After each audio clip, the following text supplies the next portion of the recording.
आता तुमच्या सावंतवाडीत car craft घेऊन येत आहे खात्रीशीर car service. Maruti Suzuki car सर्व्हिसिंगचा मुंबई आणि ठाणे येथील 20 वर्षांचा प्रदीर्घ अनुभव आता आपल्या सेवेसाठी सज्ज। पत्ता car craft services private limited, plot number 21, जुना मुंबई गोवा महामार्ग, चितारी हॉस्पिटल जवळ, कोलगाव भोम, सावंतवाडी। आजच अपॉइंटमेंट बुक करा। आज आपल्या कोलगाव जिल्हा परिषद पंचायत समितीच्या आमचे महेश सारंगजी आणि आमचे दोन्ही उमेदवार हळदणकर मॅडम आणि कळुसकर मॅडम यांच्या प्रचाराच्या निमित्ताने आम्ही सगळेजण इथे उपस्थित आहोत। माझ्या अगोदर आमचे केसरकर साहेब बोलले, आमचे महेश सारंगने आपले विचार मांडले आणि या मतदारसंघामध्ये येणाऱ्या 7 तारखेला भारतीय जनता पक्षाचंच कमळ फुललं पाहिजे या दृष्टिकोनातून आज ही मीटिंग बोलवलेली आहे। आता या मतदारसंघावरच आमच्या मीडियाच्या मित्रांचं एवढं का लक्ष हे मला माहितीच नाही। रोज काय ना काहीतरी बातम्या येत आहेत, रोज इकडे झालं तिकडे झालं, या बाबाला धरलं त्या बाबाला धरलं, काय नाटक चाललं माहीत नाही। ठीक आहे, निवडणूक आहे, आमचा महेश लढतोय, 2 बाकी सदस्य आहेत आणि मग काही अपक्ष उभे आहेत। आम्हाला काय कोणाच्या विरोधात का हा विषय नाही, पण शेवटी भारतीय जनता पक्षाचे आम्ही कार्यकर्ते आहोत। भारतीय जनता पक्षाचा अधिकृत उमेदवार वरती आणि खालती दोन्ही उभे आहेत आणि म्हणून आम्ही भारतीय जनता पक्षाचे कार्यकर्ते म्हणून आमच्याच उमेदवार, आमच्याच कमळ चिन्हाच्याच उमेदवारांच्या प्रचारासाठी किंवा येणाऱ्या निवडणुकीमध्ये आमच्या कमळ चिन्हाचाच उमेदवार सगळे जिंकले पाहिजे यासाठी आम्ही इथे कोलगावमध्ये आलेलो आहे। आणि म्हणून जसं दीपकजींनी सांगितलं, इथे एक अपक्ष उमेदवार पण आहे ज्याने आमच्या भारतीय जनता पक्षामध्ये प्रवेश केला आहे। ठीक आहे, आम्ही बोलत नाही की प्रत्येकाला तिकीट मागण्याचा अधिकार आहे, त्याच्यामध्ये काही दुमत नाही। आमच्या रवी चव्हाण साहेबांनी जेव्हा त्यांना मायकलला पक्षात घेतलं तेव्हा चर्चा त्याच्यामध्ये झाल्या।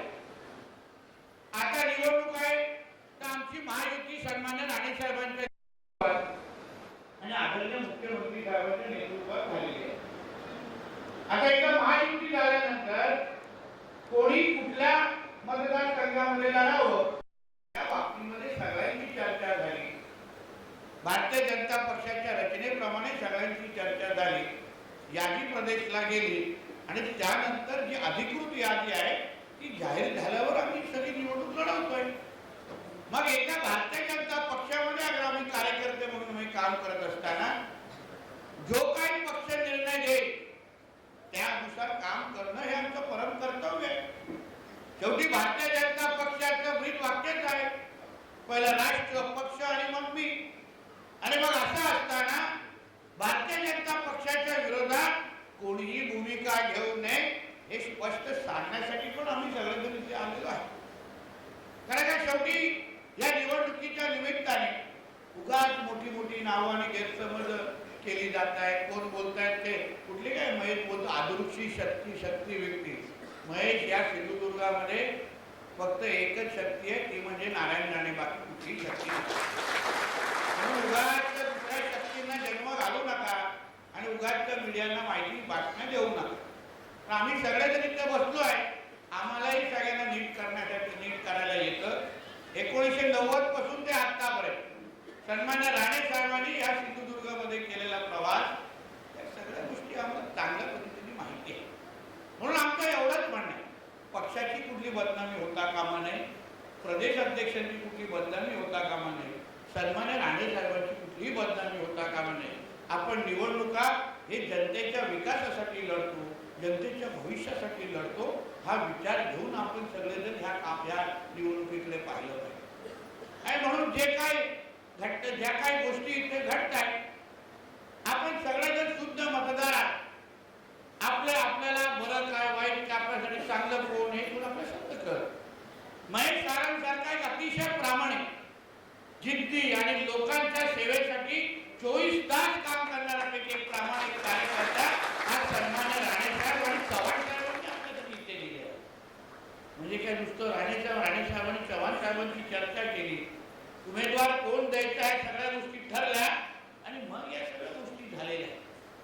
कोणी काही तुम्हाला इकडे चर्चा करत असेल, बातम्या सोडत असतील, कोण कुठल्याही गोष्टीचं आमिष दाखवत असेल, भारतीय जनता पक्षाच्या प्रत्येक कार्यकर्त्यांनी समजून घ्यावं, जो कमळ चिन्हाचा अधिकृत उमेदवार आहे त्याला आपली साथ असली पाहिजे, ही भूमिका आपल्या प्रत्येकाची असली पाहिजे लक्षात. त्याच्यामध्ये इकडे 19-20 होता कामा नाही, 50-50% असं होणार नाही. सन्मान्य राणे साहेब असतील, चव्हाण साहेब असतील, हे ज्या उमेदवारावर डोक्यावर हात ठेवलाय तोच उमेदवार जिंकून आला पाहिजे, त्याच पद्धतीने काम झालं पाहिजे.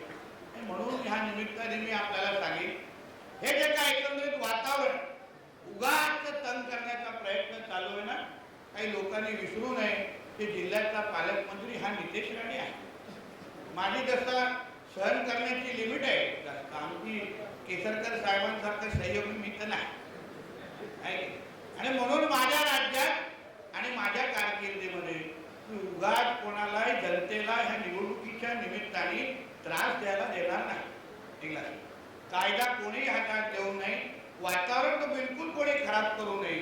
इथे जे काय अधिकृत उमेदवार आहेत त्यांनी आपल्या आपल्या पद्धतीने प्रचार करावा, आणि कोणी इथे वातावरण खराब केलं तर चिंता करू नका. 9 तारखेपर्यंत मी जिल्ह्यामध्ये बसून आहे आणि 10 तारखेची सकाळ होईल याची लक्षात ठेवून या सगळ्या गोष्टी करा. म्हणजे काय नुसतं महेश सारे एकटा आहे असं नाही, त्याच्या मागची ही सगळी शक्ती उभी आहे आणि तिथे राणे साहेब पण तिथून बघतायत. एक लक्षात ठेवून या सगळ्या भूमिका घेतलं पाहिजे. आणि म्हणून या सगळ्या गोष्टी जरा तुम्हाला सांगितलं पाहिजे, काही लोकांना ऐकायला पाहिजे, म्हणून त्या गोष्टी झाल्या. तर का काय होतं की आमचे रवी चव्हाण साहेब राज्याच्या राजकारणामध्ये आपल्या आपल्या पद्धतीने विविध जिल्हा परिषदेमध्ये सत्ता भारतीय जनता पक्षाची आली पाहिजे, या म्हणून देवेंद्रजींना साथ दिली पाहिजे यासाठी विचार दिवस रात्र मेहनत करतायत. काल कुठेतरी संभाजीनगरला होते, त्याच्या अगोदर दुसऱ्या कुठल्या जिल्ह्यात होते. त्यांना इथे ज्या काही गोष्टी त्यांच्या नावाने खपवल्या जातात ना, त्यांना माहिती पण नसतं. मी फोन केला साहेबांना त्याने, मला साहेब ह्या ज्या गोष्टी घटना घडल्या तुम्हाला माहिती आहे का? मला निश्चित माहिती पण नाही मला गोष्टी काय चाललंय. तो मी त्या गोष्टी त्यांना सांगितलं, ज्या त्याला काहीच माहिती नव्हतं. आणि म्हणून कोणी तुम्हाला कुठलाही कार्यकर्त्याला भारतीय जनता पक्षाला कोणी तुम्हाला जर चव्हाण साहेबांच्या नावाने फोन करत असेल तर कृपया मला दुसरा फोन करा, जेणेकरून चव्हाण साहेबांना ती माहिती आम्ही देऊ शकतो. जेणेकरून हे सगळे जे काही कारनामे जे सुरू आहेत ना, ते सगळ्या गोष्टी कुठे ना कुठेतरी बंद होतील. आणि उगाच जे काही लक्ष्मी दर्शनाचे जे काही कार्यक्रम काही लोक करण्याचा प्रयत्न करत आहेत ना, आमच्या सगळ्या गोष्टीवर बारकाईने लक्ष आहे, सगळ्या गोष्टीवर बारकाईने. आपल्याला ह्या निवडणुका जनतेच्या विकासासाठी आणि जनतेच्या भविष्य घडवण्याची लढवत. जिल्हा परिषदेमध्ये सत्ता आपल्याला का हवी आहे? जेणेकरून उद्या केंद्रात आणि राज्यात ज्या पद्धतीने भारतीय जनता पक्षाच्या विचाराची सरकार आहे, केंद्रात एनडीएचं सरकार आहे, राज्यात महायुतीचं सरकार आहे, आम्ही सगळेजण आदरणीय देवेंद्र फडणवीस साहेबांच्या नेतृत्वात आम्ही इथे काम करतोय.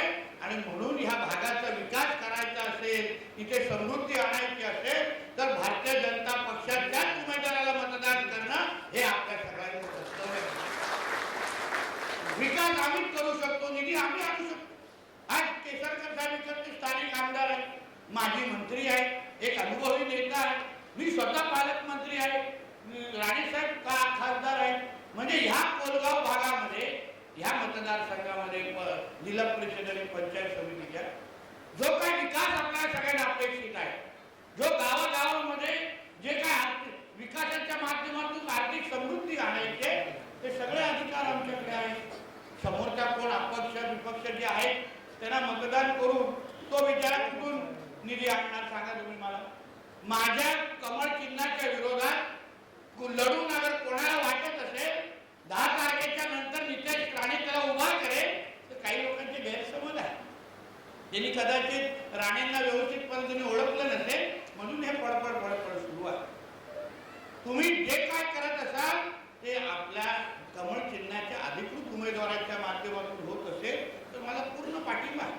पाहिजे तेवढी निधी देऊ शकतो. मी कालच आमच्या शिंदे साहेबांच्या सभेमध्ये मी ठणकावून माझ्या बातम्यामध्ये काल सांगितलेलं आहे की जे कमळ चिन्हाच्या आणि अन्य आमच्या महायुतीच्या चिन्हावर उभे आहेत त्यांनाच माझ्या माध्यमातून निधी दिली जाणार, बाकी कोणालाही निधी भेटणार नाही आणि अपक्षांना तर मुळीच भेटणार नाही. हे आजकाल आपण कोणीच भेटणार.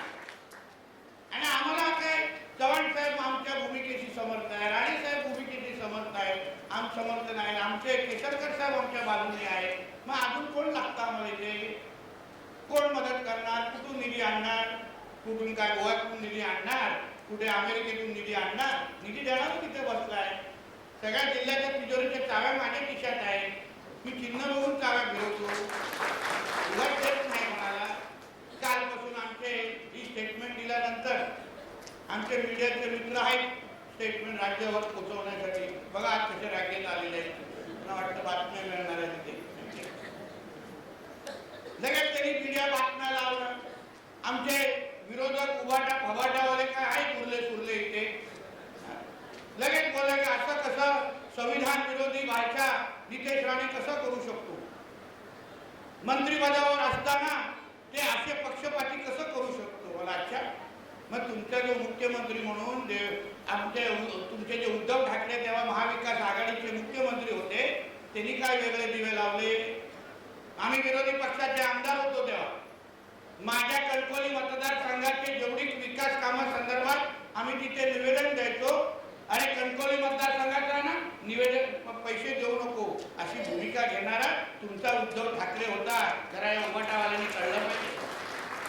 तुमच्या उद्धव ठाकरेंनी तेव्हा अगर पक्षपाती केला नसता, पक्षपातीपणा केला नसता तर आज नितेश राणे असं वागलं नसता. आता तुमचं औषध तुम्हाला पाचतोय, एवढंच करतोय मी. तुम्हाला पण टेस्ट आली पाहिजे ना काय असतं ते. उद्धव ठाकरे कसा मुख्यमंत्री म्हणून बसल्यानंतर सगळ्याचे सगळे देवेंद्र फडणवीस साहेबांच्या माध्यमातून सुरू केलेले प्रकल्प सगळ्यांना स्थगिती देत सुटलं. फडणवीस साहेबांचे प्रकल्प दिसले तर स्थगिती करा. त्याचं नावच स्थगिती पडलेलं, उद्धव स्थगिती ठाकरे, वेगळं नाव होतं. प्रत्येक गोष्टीला अडचण आल्या. कुठल्याही विरोधी पक्षाच्या आमदाराला 1 रुपयाची निधी तेव्हा आम्ही लोकांना दिल्याची दानत ह्या उद्धव ठाकरेच्या सरकारमध्ये नव्हती.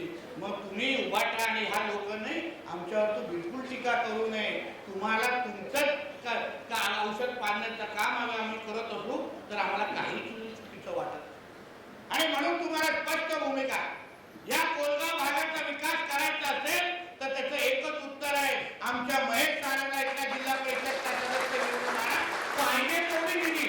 आज तुम्हाला सांगून जा, आमचा तो जिल्हा बँकेचा संचालक पण आहे आमच्या मनीष जे बरोबर, पाहिजे तेवढी निधी तुमच्या या कोलगावला मी आणून देईन. त्यांनी फक्त त्याच्यावर आकडा लिहायचा आणि ती निधी मी कोलगावला देईन, एवढा शब्द मी पालकमंत्री म्हणून तुम्हाला देईन. फक्त आकडा लिहून टाकायचा की साहेब 5 कोटी 4 कोटी 10 कोटी आहे काय ताकद त्याच्या समोर मायकल सायकल मध्ये आहे का? त्याला पण नीट ओळखतो, त्याला तेव्हाच बोललो अरे बाबा आलायस ना पक्षात, जरा आरामात घे, सायकल पहिल्या गेअरवर चालव, 4थ्या गेअरवर चालू नको, काय गरज नाही, आलायस पक्षात घे, टप्प्याटप्प्याने घे, सगळ्या गोष्टी भेटेल. तू पण आहेस कार्यकर्ता ना, तुला काय कुठे संधी तुलाही भेटणार, कोण लांब करणार नाही, पण थोडं जरा दमात घेतलं पाहिजे. आल्याच वाद करण्याची काहीच गरज नव्हती. मी 2-3दा बोललो त्याला फोनवरून, पण अगर ऐकतच नसेल तर आता लढाई तो होणारच. आमच्या कमळ चिन्हाचा जिथे विषय असेल तिथे आम्ही तर कुठलेच तडजोड करत नाही. आणि म्हणून या निमित्ताने मी आपल्या सगळ्या जणांना विनंती करेन, हे सगळे एवढं भरगच्च सभागृह आहे, तुम्ही सगळ्या जणांनी निर्धार करा की ह्या मतदारसंघामध्ये आपल्याला ह्या तिन्ही उमेदवारांना आमच्या कमळ चिन्हाच्या घासून नाही ठासून आले पाहिजे. हा निर्धार करून तुम्ही सगळेजण बाहेर, सगळ्याची सगळी ताकद आमच्या महेश सारंग आणि आमच्या हे दोन्ही उमेदवारांच्या मागे आम्ही खंबीर पद्धतीने उभे आहोत, फुल ताकदीने उभे आहोत. मलाही बघून दे 7 तारखेपर्यंत कोण इकडचं वातावरण खराब करतो एक लक्षात घ्या, नाहीतर गाठ नितेश राणेशी आहे हे लक्षात घेऊन इथं वाकड्या नजरेने बघा. मी काय इकडे तिकडे करायला देणार नाही. पोलिसांना सांगून ठेवलंय, व्यवस्थित सगळं सुरळीत होत असेल तेवढं बघा. कोण काय अवेळी कुठे सापडला पहिलं तुम्ही त्या लोकांना बाजूला समजवण्याची भूमिका घ्या. नसेल तर मग आहे तुमच्याकडे दांडे वांडे विंडे ते वापरा त्या पद्धतीने. उगाच सडक चाललेलं आहे तिथे, थोडं ऑइलिंग करा जरा थोडी. आणि म्हणून सांगतो, महेशला पण सांगतो, जरा 7 तारखेपर्यंत मला, मी जेव्हा जेव्हा निवडणूक लढवली आहे ना मला आमच्या ज्येष्ठांनी एक सल्ला दिला आहे, म्हणजे मी महेशला आज जाहीर पद्धतीने देईन. मला ज्येष्ठांनी नेहमी सांगितलं 14, 19, 24 की ते निवडणुकीचा उमेदवाराने ना डोक्यावर बर्फ आणि जिभेवर साखर ठेवायची. आता तू डोक्यावर बर्फ हा किती लवकर ह्याचा वितळत असेल हे ह्यालाच माहिती, आणि साखर हे किती कडू होत असेल हे आम्हाला कळतं. आणि म्हणून शांत, ठीक आहे ना, तुझ्या ठीक आहे, सगळ्यात मनाप्रमाणे होत नाही. निवडणुका अशाच असतात. निवडणुकीमध्ये संयमाची पूर्ण परीक्षा द्यायची असते, आणि म्हणून आम्ही सगळेजण इथे बसलो आहे ना, कोण कुठे जात नाही ते लक्षात. शेवटी जनता पण आपल्याला, जनतेचा विकास हा आपल्याला प्राधान्यक्रम ठेवायचा. कितीही लोकांनी प्रयत्न केला की निवडणुकीचा भूमिका, निवडणूक दुसऱ्या दिशेने घेऊन जायची, आपण त्याच्यामध्ये विचलित व्हायचं नाही. आपण एकच निर्धार करायचा की ह्या कोलगाव जिल्हा परिषद पंचायत समितीचा विकास हा महायुती आणि आमच्या राज्य सरकार आणि केंद्र सरकारच्याच माध्यमातून होणार, हा निर्धार करून तुम्ही सगळेजण येणाऱ्या 7 तारखेकडे आमच्या महेशला निवडून द्या. एवढ्या बघा आमच्या लाडक्या बहिणी आलेल्या आहेत, भरगच्च सभागृह आहे लाडक्या बहिणी. शेवटी हेच आमच्या महायुतीच्या सरकारने लाडक्या बहिणींना दर महिन्याला सुरू केलं आहे ना, किती 1500 आहे ना आता. काल शिंदे साहेब बोलून गेले आहेत ते 2100 करणार आहे, पण त्यासाठी महेश तिथे लागणार नाही तर त्रास होणार नाही. तेवढा जरा लाडक्या बहिणींनी बरोबर बटन दाबावं. कमळला दाबलं ना ते डायरेक्ट 2100 मल्टिप्लाय होऊन जाईल. आणि म्हणून या निमित्ताने आम्हाला परत अजून एक सभा आहे. आम्ही थोडं जरा गाडी वळवली महेश तुझ्याकडे, आणि पहिलं आलो आहे आणि मग रवीकडे जाणार आहे. कारण ते इथे जरा हाय व्होल्टेज आहे ना, तुला व्होल्टेज कमी आम्हाला दोघांना करायचं. आणि म्हणून या निमित्ताने आम्ही सगळेजण, मी असो, केसरकर साहेब असो, आमचे मनीषजी असो, आमचे रवी चव्हाण साहेब असो किंवा आमचे राणे साहेब असो, आम्ही सगळेचे सगळे ह्या आमच्या तिन्ही उमेदवारांच्या मागे अतिशय भक्कम पद्धतीने उभे आहे. तुम्ही महेश सारंगला मत म्हणजे सन्मान्य राणे साहेबांना मत, महेश सारंगला मत म्हणजे रवी चव्हाण साहेबांना मत, महेश सारंगला मत म्हणजे आमच्या आदरणीय देवेंद्र फडणवीस साहेबांना मत, हे विचार करून तुम्ही येणाऱ्या 7 तारखेला मतदान करा. 9 तारखेला महेश सारंग आमच्या जिंकल्यानंतर इथे फटाके फोडायला मी स्वतः येईल, हा शब्द तुम्हाला आजच्या निमित्ताने देतो.